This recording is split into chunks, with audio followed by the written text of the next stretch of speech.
Olá, querido estudante. Eu sou o professor Douglas Gomes de Física e venho apresentar para você aqui a resolução da prova da UES, segunda fase. Se você apoia essa iniciativa, deixe o seu like. Se você quiser ver mais vídeos como esse, se inscreve aqui no canal e aperta aquele sininho das notificações, que sempre que tiver vídeo novo você vai ser avisado, ok? Então vamos à leitura do enunciado da questão que a gente vai resolver agora, de número 11. Diz aqui o enunciado que se um fio metálico retilíneo estiver conduzindo corrente elétrica e for aproximado à parte superior de uma bússola, opção A. O ponteiro da bússola se alinha com a perpendicular ao fio. Opção B. O ponteiro da bússola se alinha em paralelo ao fio. Opção C. O ponteiro da bússola se alinha em posição intermediária entre as direções paralela e perpendicular ao fio. Ou opção D. A bússola não é afetada pela corrente elétrica. Pois bem, aqui a gente vai entrar na parte do eletromagnetismo, a relação entre a eletricidade e o magnetismo. Douglas, como assim? Quando a gente vai estudar os ímãs, a gente aprende que se você tem um ímã, este ímã apresenta dois polos. Imagine que nós tenhamos aqui um ímã na forma de barra, ele tem aqui o polo norte e aqui o polo sul. Ele vai gerar o que nós chamamos de linha de indução magnética, também conhecido como linha de campo magnético. Ele sai do polo norte e entra no polo sul. Douglas, simples assim? Exato. Mas estas linhas de campo, elas vão se curvando porque toda linha que nasce no norte, entre aspas, morre no sul. Deste jeito aqui, ó. Então existe uma continuidade dessas linhas de campo que vão nascendo no norte e morrendo no sul. Então isso daqui é uma convenção. Por que que elas têm este sentido? Porque sim, porque se convencionou que elas nascem no norte e morrem no sul. Douglas, e como é que isso aconteceria? Para ser detectado, como é que eu detecto o tal do campo magnético, essas linhas de campo? É interessante, você pode chegar e colocar um ímã bem aqui, um ímã bem pequeno, o que a gente chama de agulha imantada. Sabe o que tem uma agulha imantada? Bem pequena? Uma bússola. E a agulha da bússola se alinha, ela é induzida a se alinhar com este campo magnético.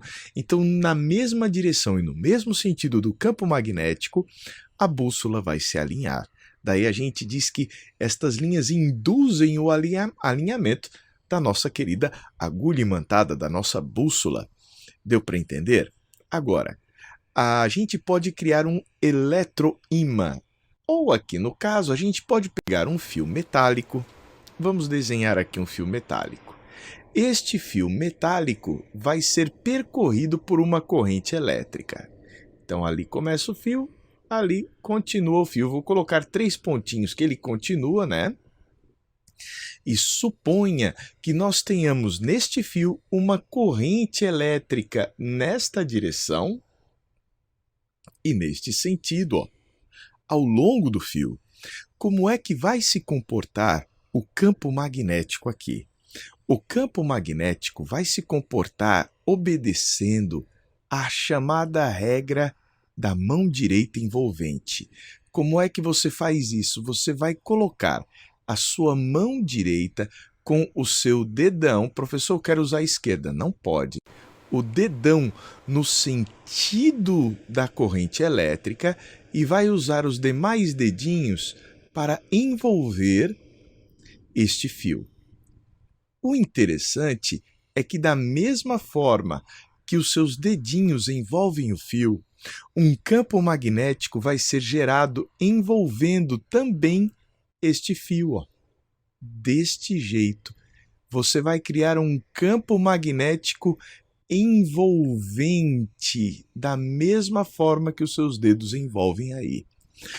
E qual é o sentido? Esse aqui, ó, o sentido dos dedos, ó. Sai ali de trás e desce aqui na frente, ó. Deste jeito. Então, o campo magnético gerado por corrente elétrica tem estas características. E se a gente colocar uma bússola na parte superior, se um fio metálico retilíneo estiver conduzindo corrente elétrica e for aproximado à parte superior de uma bússola. Então vamos colocar aqui a nossa bússola, vou fazê-la de roxo. Está aqui, ó. Então este campo magnético vai ser aproximado da bússola, que nada mais é do que uma agulha imantada que pode girar livremente. Pronto, então está aqui a nossa bússola. Ela vai se alinhar com este campo magnético. O campo magnético está nessa direção e neste sentido, então a nossa bússola vai se alinhar na mesma direção, obedecendo este sentido. Ó. O polo que eu estou pintando é o polo norte e o que está branco é o sul. Ó. Lembrando que o polo pintado é o norte, o em branco é o sul. Lembre que o norte atrai o sul e o norte repele o norte, aí acaba induzindo este alinhamento. Aqui a gente não tem polos, a gente tem um campo magnético gerado por uma corrente elétrica. Agora a gente vem, o ponteiro da bússola se alinha com a perpendicular do fio. Você tem aqui o fio e esta direção aqui é uma direção perpendicular à do fio. Ok, Douglas, mas o ponteiro da bússola se alinha em paralelo ao fio? Não, na perpendicular. Ele se alinha em uma posição intermediária? Não. Se a gente puder desprezar o campo magnético terrestre, ele vai se alinhar com o campo magnético gerado pelo fio. E assim a gente pode marcar como opção correta a opção A de amor. O ponteiro da bússola se alinha na perpendicular ao fio. Eu sei que é difícil enxergar isso daqui, esta perpendicular, mas é exatamente o que acontece. Ó. Este plano aqui, você tem a direção do fio e a direção do campo magnético aqui, que vai provocar um alinhamento da bússola. Gostou da nossa resolução? Deixa o seu like. Quer ver mais vídeos como esse? Se inscreve aqui no canal. Quer aprender física comigo? Eu deixo na descrição do vídeo o link para o meu curso. Até uma próxima oportunidade.